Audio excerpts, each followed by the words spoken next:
పిఠాపురంలో జరుగుతున్న జనసేన ఆవిర్భావ సభకు అంబేద్కర్ కోనసీమ జిల్లా నుండి వేలాది మంది తరలివెళ్లారు. అమలాపురం నుండి పదుల సంఖ్యలో బస్సులు, 200కు పైబడి కార్లు, మోటారు సైకిళ్లపై జనసేన నాయకులు, వీర మహిళలు వెళ్లారు. వీరందరికీ భోజనాలు, మంచినీళ్లు, ఇతర సదుపాయాలు కల్పించామని జనసేన నాయకులు నల్లా శ్రీధర్, ఏడిద శ్రీను అన్నారు. రాష్ట్రంలో 175 నియోజకవర్గాల్లో అమలాపురం నియోజకవర్గానికి ఎంతో ప్రాధాన్యం ఉందన్నారు. జన సైనికులకి ఈరోజు పండగ.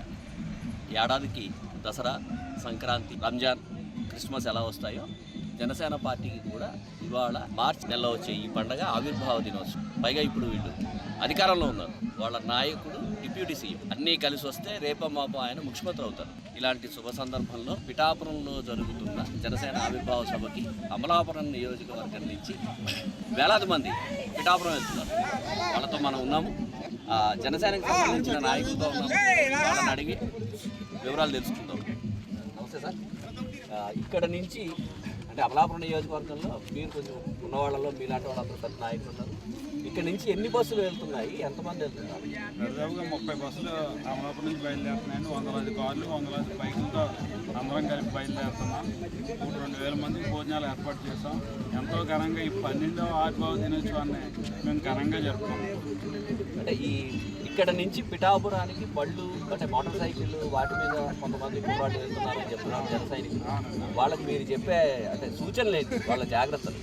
ఏం లేదండి, ఇప్పుడు ఎండ ఎక్కువగా ఉంది. అక్కడ ఆల్రెడీ ఈసారి ఎంతో ఘనంగా చేయడం వల్ల ఏంటంటే ఓఆర్ఎస్ ప్యాకెట్లు, పుచ్చకాయలు మొత్తం అన్నీ అరేంజ్ చేశారు. అక్కడ డ్రింక్స్ అన్నీ అందరికీ ఈసారి ప్రత్యేకంగా గవర్నమెంట్లో ఉన్నాం కాబట్టి మనకే హక్కు ఉన్నది కాబట్టి ఎంతో ఘనంగా చేసుకుంటున్నాం.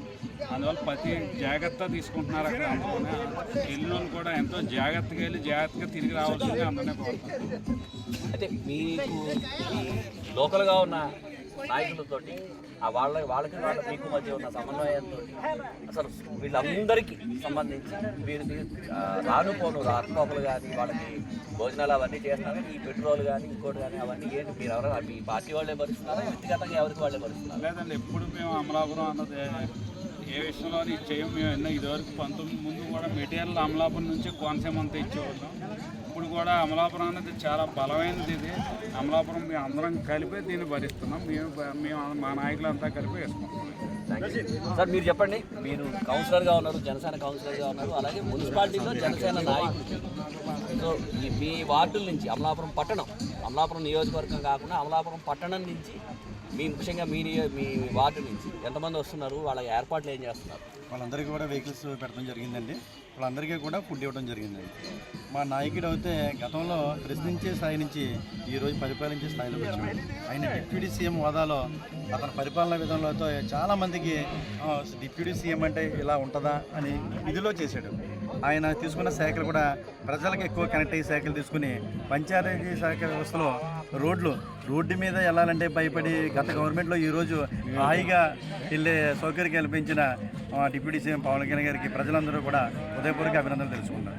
ఇప్పుడు ఈ మీటింగ్ సందర్భంగా ఆవిర్భావ సభ సందర్భంగా మీ అధిష్టానాన్ని పవన్ కళ్యాణ్ గారిని కావచ్చు, నాదెండ్ల గారిని కావచ్చు, ఇంకా నాగబాబు గారు కావచ్చు, వీళ్ళ దగ్గర మీ నియోజకవర్గానికి సంబంధించి మీ పట్టణానికి సంబంధించి మీరు పెట్టే డిమాండ్లు ఏమైనా ఉన్నాయా? డిమాండ్ అంటూ ఏమీ లేవండి. పార్టీ సిద్ధాంతాలు పార్టీ పరంగా ఏదైతే తీసుకుంటారో అది కూడా మాకు వచ్చేస్తుంది. అమలాపురం చాలా స్టేట్లో 175 నియోజకవర్గాల్లో అమలాపురం చాలా స్ట్రాంగ్ నియోజకవర్గం. ఏదో చిన్న విషయాలు పార్టీ అనేతతో ఉంటాయండి. అవన్నీ కూడా మా అధ్యక్షులు వారు తొందరలోనే పెట్టి అమలాపురం కూడా ఇన్ఛార్జ్ చేస్తారని చెప్పేసి మొన్న వచ్చిన పెద్దలు మనోహర్ గారు కూడా చెప్పడం జరిగింది. అప్పుడు అందరూ కూడా కలిసి పనిచేస్తాం. అమలాపురం అడ్డ అంటే జనసేన అడ్డ, ఇది మెగా ఫ్యామిలీల అడ్డ. చాలా స్ట్రాంగ్ మెగా కుటుంబానికి అడ్డా అని చెప్తున్నారు కదా. ఇలాంటి అమలాపురంలో నామినేటెడ్ పదవులకు సంబంధించి కూటమిలో మీకు ఏమైనా ఇబ్బందులు ఉన్నాయా? మీకు రావాల్సిన నామినేటెడ్ పదవులు అనేవి ఈసారి అడిగే అవకాశం ఉందా? ఖచ్చితంగా ఈసారి కోటాలో అయితే ఖచ్చితంగా అమలాపురం ప్రయారిటీ ఉంది. అంటే ఇవన్నీ క్యాస్ట్ ఈక్వెన్స్ అన్నీ చూసుకుని ఇచ్చేటది కదండి పార్టీ కదా. ఇది ఒక వ్యవస్థ. ఇది ఒక అమలాపురం నియోజకవర్గమే కాదండి, ఇలాంటి 175 నియోజకవర్గం మీద ఈ క్యాస్ట్ ఈక్వెన్స్లో ఇవ్వాల్సిన పదవులు ఖచ్చితంగా అయితే ఇప్పుడు వరకు రాకపోవడం ఒక రకంగా బాధాకరంగా ఉన్నా కూడా మా అధ్యక్షులు ఖచ్చితంగా నెక్స్ట్ మాకు అవకాశం ఇస్తారని చెప్పేసి మొన్న మనోహర్ గారు చెప్పడం జరిగింది. ఇది జనసేన సంబంధించిన నాయకులు చెప్తున్న మాట.